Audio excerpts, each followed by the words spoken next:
Experiência, a defesa da colmeia e a defesa da mente. Essa é a minha turma, uma turminha de crianças de entre 4 e 5 anos, interessadas em aprender e muito observadoras.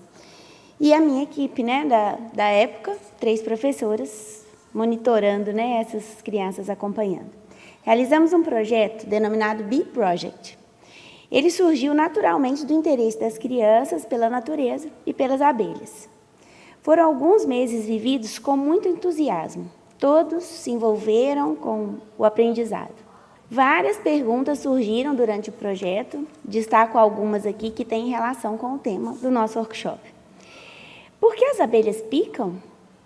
Por que a picada dói? Existem abelhas sem ferrão? Por que as abelhas fazem mel? Por que as abelhas têm tamanhos diferentes? A rainha pica? E vieram as apresentações. As crianças prepararam, junto com as famílias, fizeram as pesquisas, responderam as perguntas que haviam feito, e outras também, e apresentaram das diversas formas que a metodologia de projetos proporciona.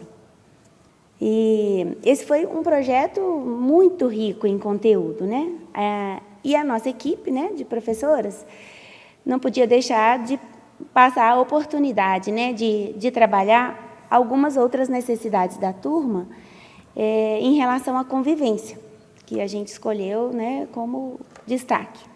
E pensamos que seria uma boa oportunidade de estudar e colocar em prática, junto com as crianças, o importante conceito que a logosofia apresenta, que é o de defesas mentais. Então, eu fiz uma roda de conversa com o objetivo de lançar o assunto para as crianças, porque elas não sabiam o que é que a gente estava pensando, esse de defesas mentais. E eu procurei relacionar com o que elas já sabiam sobre o trabalho que as abelhas executavam, defendendo a colmeia. Da mesma forma que as abelhas defendem a colmeia, o ambiente em que vivem, nós somos dotados de um mundo interno e temos muito a defender também. Então, de acordo com o método logosófico, eu comecei pela fase conceitual. E aí eu recordei, antes de lançar o assunto, recordei as pesquisas que as crianças tinham apresentado, sobre a convivência das abelhas entre si, a diversidade de espécies, o valor delas para a vida do planeta, os detalhes da estrutura física mesmo das abelhas, além de diversas outras informações que elas tinham absorvido durante o projeto. E aí, elas sentadinhas lá, a gente conversando, eu lancei então para elas a pergunta, o que as abelhas precisam cuidar, e que está dentro da colmeia dela? Aí eles logo responderam, tem que cuidar da abelha, tem o mel, tem os filhotes. E aí eu perguntei, como elas fazem para proteger? Qual o recurso que elas têm, Aí eles se recordaram das abelhas guardiãs, tem a abelha que pica, a abelha que não pica tem uma resina que ela faz com que o predador não consiga atacar, entre outros. E o que nós, crianças e adultos, temos de importante dentro de nós e que a gente precisa proteger, cuidar. E aí as crianças, claro, muito concretas, trouxeram ali o que elas já têm de conhecimento geral, Então, tem o coração, o pulmão, os ossos, bem físico, e elas sabiam o que elas estavam falando ali, Elas tinham essas informações ali da vidinha delas. Mas eu queria ir mais fundo, além dessa parte apenas física, Então, eu afirmei para elas que a gente tem, e elas já sabem disso, que a gente tem uma mente e um coração, e que tem coisas muito importantes, além dessa parte física, que também a gente tem que levar em conta, mas tem algo a mais. E aí eu perguntei às crianças, então, o que elas já sabem que a gente tem dentro, que existe dentro da nossa mente e do nosso coração. E as crianças foram se recordando, então, de alguns temas que a gente já estudou em sala, em diversos momentos, Então, por exemplo, elas se recordaram da conciliação, que é um conceito que a gente já tinha trabalhado, falaram do amor, da gratidão, da saúde mesmo, de não machucar o colega, da amizade, da inteligência, né? Dos pensamentos de bem, de ser melhor, de cuidar da família, né? Elas se recordaram de muitos sentimentos e pensamentos que a gente já menciona no dia a dia. E essa parte era uma parte do método que elas voltam para si mesmas, né? Observam o que elas já têm para trazer para a conversa, né? Mas eu queria me certificar de que elas estavam entendendo que são esses habitantes internos ali, né? Que ficam na nossa mente e no nosso coração. E eu perguntei o que acontecia se a gente não conseguisse conciliar, por exemplo. Se tivesse lá um impasse e elas não conseguissem conciliar, né? E elas lembraram, né? Se recordaram da conversa lá que a gente tinha tido e responderam, né? Que faziam birra, chorava, né? Batia às vezes até. Então, elas já tinham observado isso na própria vida e trouxeram ali com muita segurança, né? Mesmo não sendo atitudes boas, mas elas sabem que isso acontece na nossa vida. E elas tinham esse conhecimento. Como será que a gente podia proteger esses sentimentos e pensamentos que estão ali e que não são concretos como os ossos e o coração, por exemplo, né? Como que a gente faz para ter esses sentimentos e bons pensamentos juntos, né, com a gente, por mais tempo, né, cuidar deles? Então, lançada essa pergunta para as crianças, a gente fez uma lista ali no quadro de várias formas que a gente tem para que esses pensamentos e sentimentos continuem, né, presentes na nossa vida. Então, colaborar, andar juntinho da professora, respeitar a fila, fazer carinho, obedecer, né, quando os comandos forem mais precisos, ser cuidadoso, levantar a mão para falar, que já são os combinados que a gente tem com a turma, cuidar dos amigos, ficar sentadinho elegante, cuidar dos brinquedos, né? São muitas questões ali que está no dia a dia deles. E essa lista foi feita no início de um dia e nós fomos viver, né, todas as nossas atividades e recordando daquela lista que a gente tinha feito. Quando a gente voltava à sala, a gente revia e aconteceu também em outros dias da semana que a gente foi se recordando daquela lista que a gente havia feito.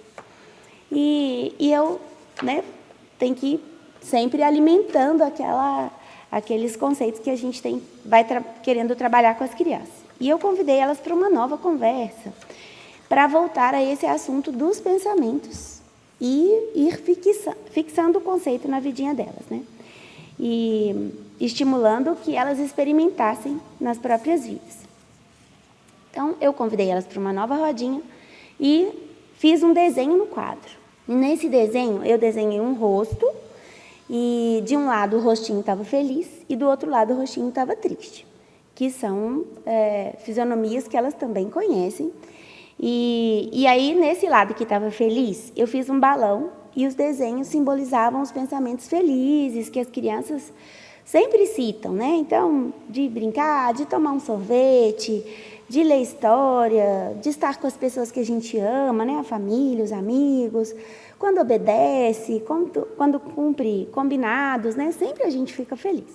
E do outro lado, eu fiz o balãozinho, né? Da carinha triste, o balãozinho com coisas que não deixavam a gente feliz, coisas ruins. E aí, alguns daqueles desenhos que eram do bem, eu escrevi desenhei do outro lado e fiz um xizinho simbolizando que quando aquilo não acontecia, né, os pensamentos não estavam colaborando, né, eram pensamentos ruins.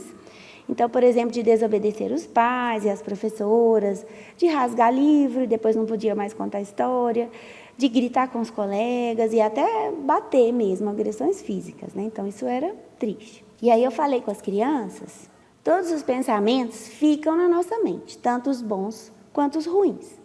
E precisamos, né, reconhecê-los e escolher entre os bons e ruins. E aqueles que a gente quer que fiquem sempre com a gente. Eu apaguei, então, esses balõezinhos e não tem a foto desse, mas as crianças ficaram ali atentas. Fiz um balão grandão com os pensamentos bons, né? Desenhei de novo tudo aquilo de bom que a gente vive no dia a dia. E E os pensamentos ruins eu fiz num balãozinho menor. E frisei para eles que esses pensamentos ruins geralmente deixam a gente triste ou desgostosos com a vida, né? E falei para que os pensamentos de bem ficassem bem grandes, a gente teria que tirar o espaço dos ruins, né? E colocando sempre mais pensamentos, deixá-los fortes, para que os pensamentos ruins saíssem ou tivessem um espaço bem pequenininho na nossa mente. E perguntei para as crianças, como fazê-los crescer? Como fazer esses pensamentos de bem ficarem nesse balão grandão? Aí as crianças, né, recordaram da nossa vivência ali do dia todo consultando a nossa lista e falou, lembrar deles todos os dias, que aí eles vão ocupar a nossa mente e vão tirar o lugar dos ruins, né? E nesse dia a gente fez um registro, então, dessa conversa. Convidei as crianças, né? E o registro deles era através de desenho.